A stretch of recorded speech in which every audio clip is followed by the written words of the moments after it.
Assalamualaikum warahmatullahi wabarakatuh. Halo semuanya, jumpa lagi dengan saya Chow Sing Sing, kurator dari podcast horor Night Story. Halo, apa kabar semuanya? Semoga kalian semua sehat-sehat ya. Dan seperti biasanya pada hari ini, saya kembali dan akan menghadirkan sebuah kisah mistis untuk kalian semua. Kisah mistis kali ini saya datangkan dari treat horornya Mas Simple Man, yang menceritakan tentang seorang perempuan yang memiliki takdir, bisa dibilang takdir yang sangat mengerikan ya. Oke, daripada kita berlama-lama, mari kita simak ceritanya. Aku ingat malam itu saat aku lagi mau tidur, lampu kamar udah aku matiin. Dan di luar turun hujan gede banget. Tiba-tiba aku dengar suara pintu kamar dibuka. Karena aku penasaran ya, aku turun dari tempat tidur. Aku jalan sampai pintu kamar. Pas aku intip, ada ibuku. Wajahnya kayak orang bingung. Aku udah mau buka pintu kamarku, tapi tiba-tiba aja ibu masuk ke kamar itu. Awalnya aku pikir selesai. Toh dia berdiri di kamar adikku, namanya Lindu. Pas aku mau balik ke tempat tidur, tiba-tiba aku dengar suara Lindu teriak kencang. Yah, ibuku mau bunuh anaknya sendiri. Aku lari diikuti orang serumah. Dan kamu tahu apa yang terjadi di sana? Wanita itu menatap semua orang yang melihatnya bercerita. Ibu nyekik anaknya. Ya, anaknya yang masih umur 7 tahun. Wanita itu tertawa sembari bercerita, membuat semua yang mendengarnya merasa tidak nyaman. Ibuku sakit, sakit banget. Padahal dulu dia nggak gitu. Sebelum kedatangan, ya katanya nenekku, rumahku kedatangan Dayo Rencang. Wanita itu menunggu. Ia melihat ekspresi semua orang. Namun nampaknya tidak ada yang mengerti maksud ucapannya. Dia masih menunggu. Seorang laki-laki brewok lantas bertanya pada wanita yang masih tenang duduk itu. Senyumnya ganjil. Dayo Rencang itu apa? Bahasa Jawa ya? Wanita itu tersenyum. Ya, aku dari Jawa. Tapi aku nggak bisa bahasa Jawa. Tapi kata temen Jawaku, itu istilah kuno, bukan bahasanya.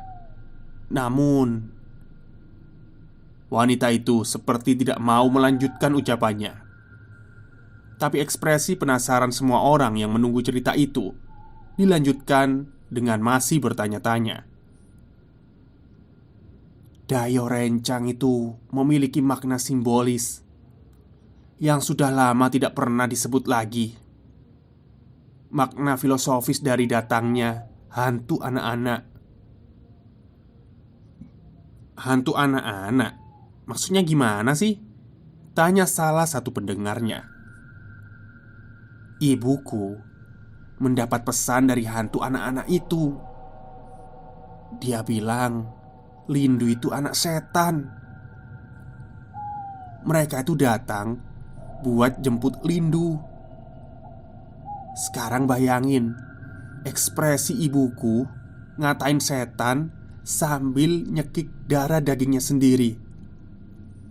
Tapi ada satu yang aku ingat. Nenekku mengatakan sesuatu yang benar-benar ganggu pikiranku sampai saat ini. Apaan tuh? Tanya lelaki brewok itu lagi. Padusan Pituh. Karena selepas kejadian itu, ibuku dipasung. Sampai akhirnya dia mati karena menggigit lidahnya sendiri.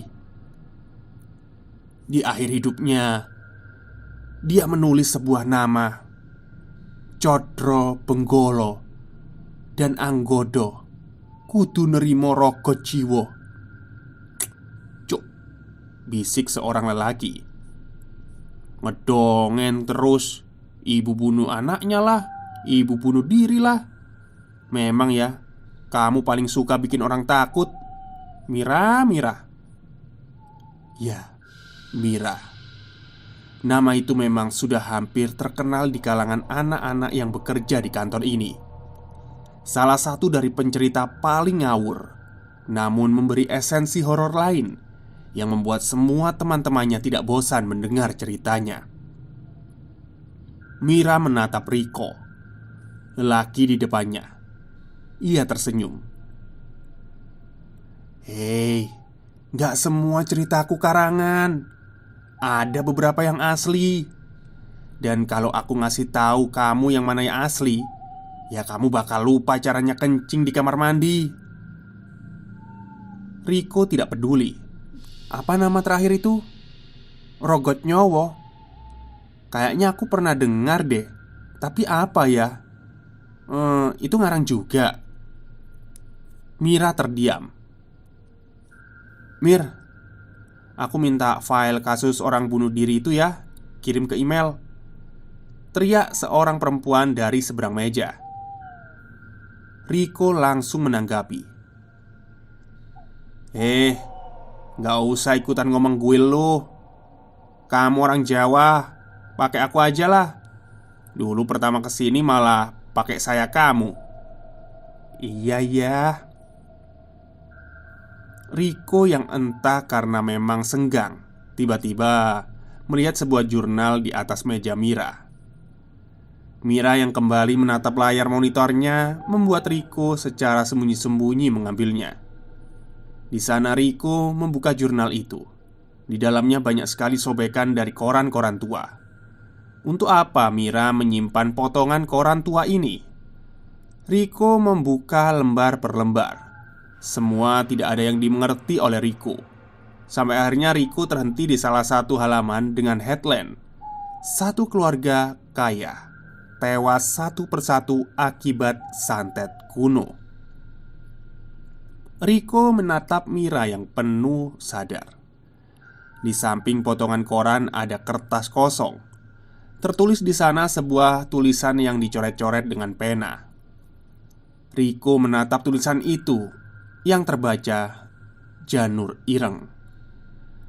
Sebelum Mira sadar dan menatap sengit Riko dan segera merebut jurnal itu. "Asu koniu, minggat-minggat!" usir Mira.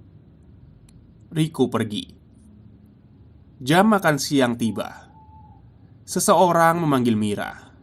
Ia mendekat lalu duduk. Di hadapannya ada Riko dan Stella, salah satu atasannya. "Mir, Riko cerita kamu masih nyelidikin kasus itu ya? Kasus lama yang bahkan sampai jadi semacam cerita legenda itu. Beneran?" Stella menatap Riko. "Janur Ireng." "Yes, Janur Ireng," kata Stella. "Gak gitu. Gak ada sesuatu yang bikin kamu tertarik?" "Ya maksudku bukan ngelarang sih. Tapi kasus itu sampai sekarang kan gak ada yang tahu. Bahkan apa yang terjadi saja gak ada buktinya. Lagian dapat nama Janur Ireng dari mana sih kamu?" tanya Stella. "Lindu," jawab Mira. Stella nampak berpikir. Ia menatap Riko dan Mira secara bergantian. Sebelum akhirnya, "Ada 3 orang yang pernah terlibat dalam koran di jurnalmu." Stella mengamati sekeliling. "1 orang mati, satunya gila, dan satunya Stella menyesap rokoknya sebelum melanjutkan kata-katanya. Jadi kaya melintir. Itu kasus paling aneh, Mir. Singkat cerita, Mira membuka pintu rumah. Ia berjalan menelusuri ruang tamu. Salah satu pintu kamar. Mira membukanya. Di dalam sana ia melihat ibunya tengah sholat. Mira kembali menutup pintu. Namun tiba-tiba ia melihat Lindu berdiri di depannya. "Ibu nggak boleh sholat." Mira diam. Mira melihat tangan Lindu. Jemarinya berdarah-darah. "Sudah pulang, Nak?" sahut ibunya membuka pintu kamar. "Anak itu sudah keluar. Tadi ibu kunci dia di gudang bawah." "Anak sekecil ini kenapa diperlakukan seperti itu sih, Bu?" kata Mira. "Karena anak ini adalah penggolo," sahut ibu. Sudah ratusan kali Mira mendengar nama Benggolo, entah dari almarhum neneknya sampai ibunya. Seakan nama itu adalah hal terburuk. Namun, setiap ditanya apa itu Benggolo, tak ada satupun yang menjawabnya.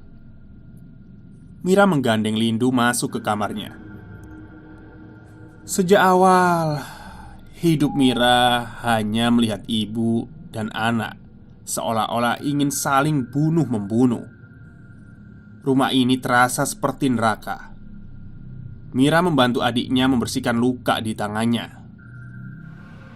"Kamu nyakarin pintu lagi ya?" tanya Mira. "Iya, Mbak." Lindu tersenyum. "Mbak, ibu ojo oleh sembayang maneh yo. Engko dayoe teko maneh." "Dayo sapa sih lu? Sembayang kan kewajiban." Lindu lantas berbisik lirih. "Umure ibu wis gak dawa, Mbak. Aku mau ndelok ono dayo teko." Dayo itu tamu ya. Mira menatap adiknya ngeri. Lindu menarik tangan Mira, membawanya ke jendela kamar dan menyibak tirai itu. Lantas Mira bisa melihat halaman rumahnya, namun tidak ada siapapun di sana. "Iku, Mbak, ono situk sing lungguh nek nisore wit pencit." Mira bingung. Lindu melambai, membuat Mira akhirnya menutup tirai dan ia memeluk adiknya itu. Hening, sunyi. Sebelum "Mira!" teriak ibunya, membuat Mira tercekat dan pergi menuju kamar ibunya.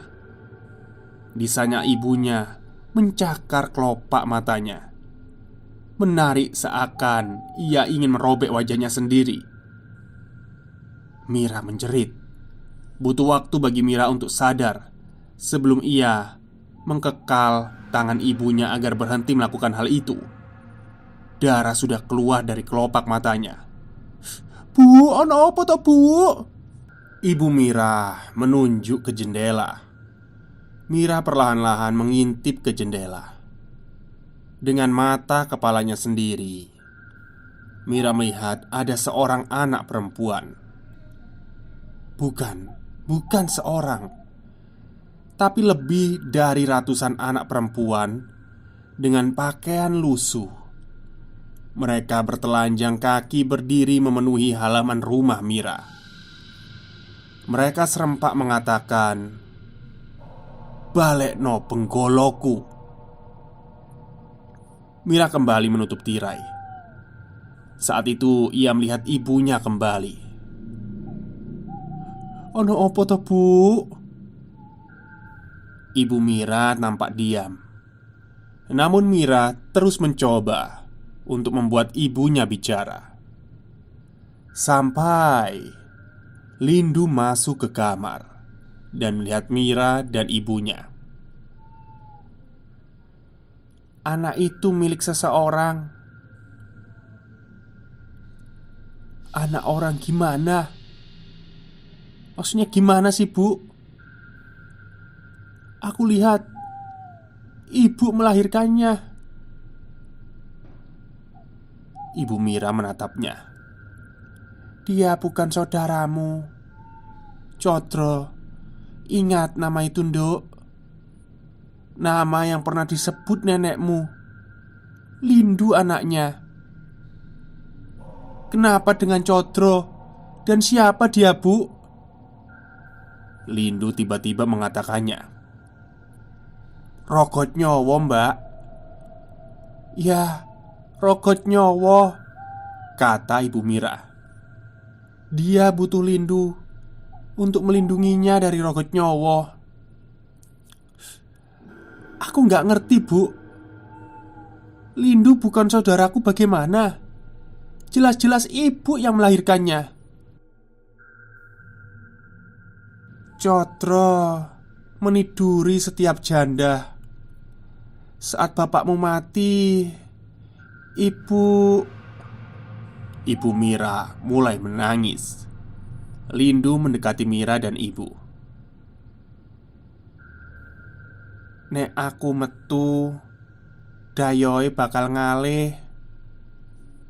Mira menatap adiknya, mencengkram tangannya. Ojo, ojo, Bu.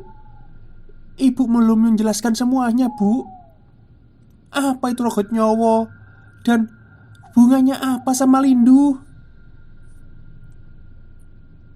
Rogot nyowo itu sebuah sumpah dari 7 orang yang bersekutu dalam suatu keluarga. Keluarga besar yang semuanya punya peliharaan dan kutukannya sendiri-sendiri. Sekarang bencana yang membuat 7 darah terpecah membuat semua keluarga pasang badan untuk menghindari sumpah mereka sendiri-sendiri. Mendengar penjelasan itu dari ibunya, Mira lantas memeluk Lindu. Tetap saja, dia anakmu, gak seharusnya diserahkan. Saat Mira mengatakan itu, ia ingat anak-anak perempuan di luar rumah tadi. Jangan-jangan Lindu menatap Mira. Ia mengangguk. Mereka semua milik Codro, Mbak. Mira memeluk ibu dan adiknya, menjaga mereka dari teriakan yang terus-menerus memanggil Benggolo. Sampai tiba-tiba suara mereka hilang lenyap dan suasana menjadi hening sunyi. Sebelum Lindu akhirnya menggigit lengan Mira hingga sobek dan mencengkram kepala ibunya yang masih mengenakan mukena.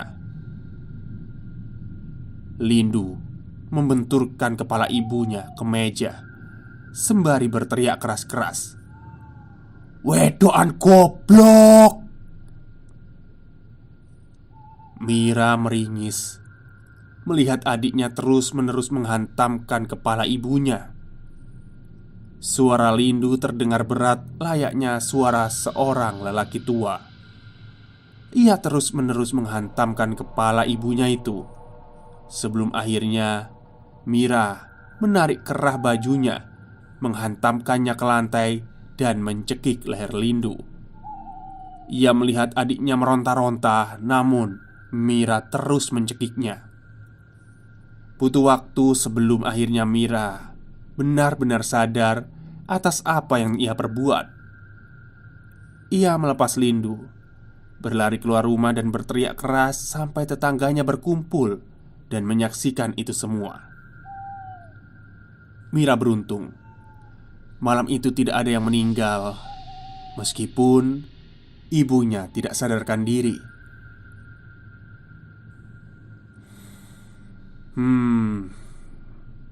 Aku sih nggak percaya ya sama cerita yang begituan, kata Riko.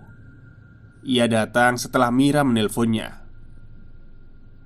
Codro, Itu nama samaran toh bu? Gimana sih?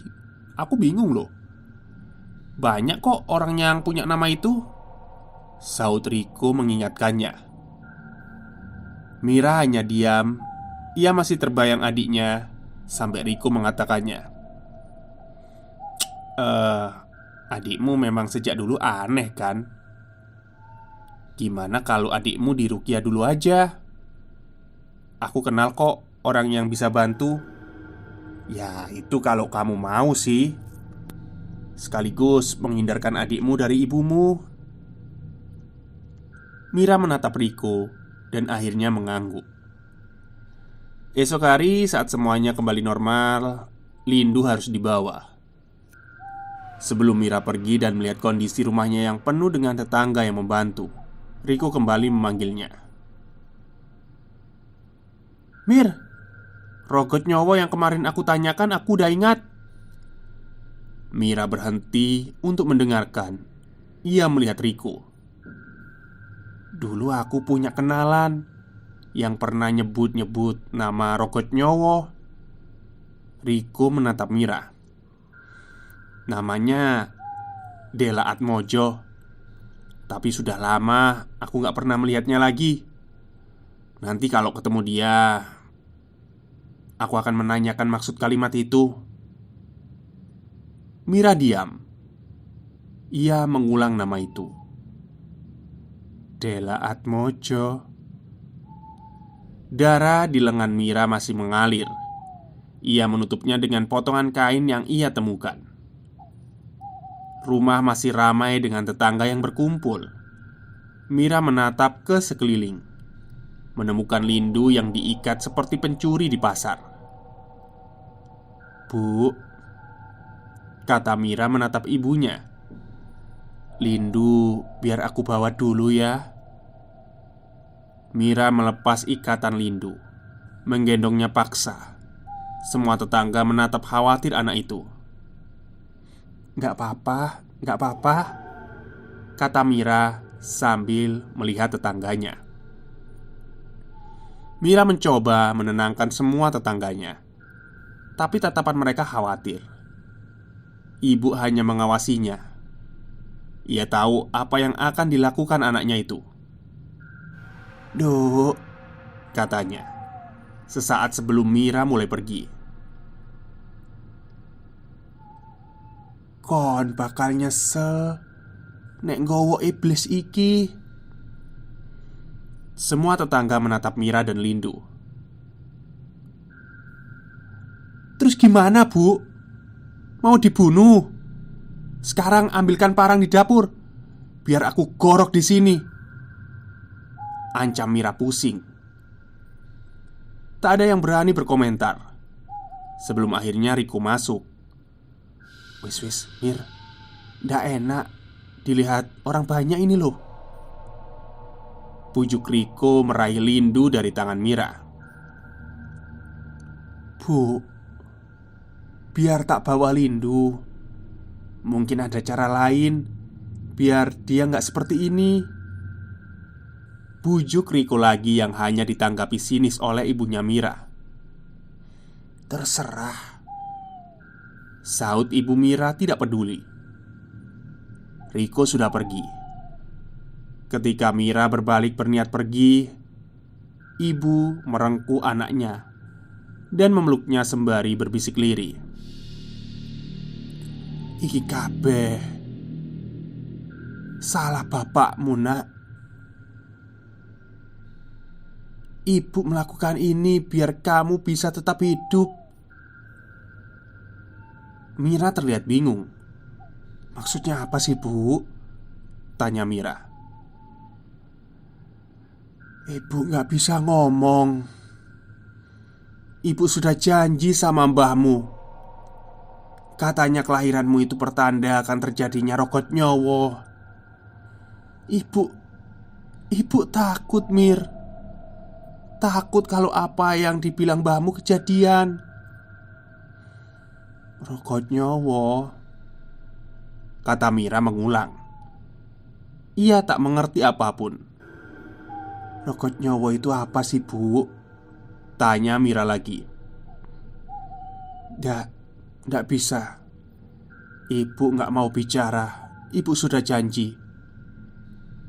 Kamu ini istimewa, Mir. Rokok nyawa ditentukan oleh tanganmu sendiri. Ibu nggak boleh ngobrak-abrik takdir. Kamu sudah terikat oleh siapa, Bu? Kata Mira. Namun ibu memilih diam. Terserah ibu. Mira sudah besar, tahu apa yang terbaik untuk Mira sendiri. Mira lalu pergi meninggalkan ibunya. Malam itu adalah malam terakhir Mila melihat ibunya. Setidaknya itu mungkin menjadi yang terakhir kali, karena setelah itu semua dimulai dari titik ini. Padusan Pitu sudah menunggu Mira. Oke, mungkin itu dulu ya untuk cerita dari Mas Simpleman tentang Padusan Pitu. Jadi karena ini ada beberapa bab dan panjang, kemungkinan ya besok akan saya lanjutkan lagi seperti biasanya. Baik, mungkin itu saja. Mohon maaf bila saya banyak salah dalam bercerita dan kata. Wassalamualaikum warahmatullahi wabarakatuh.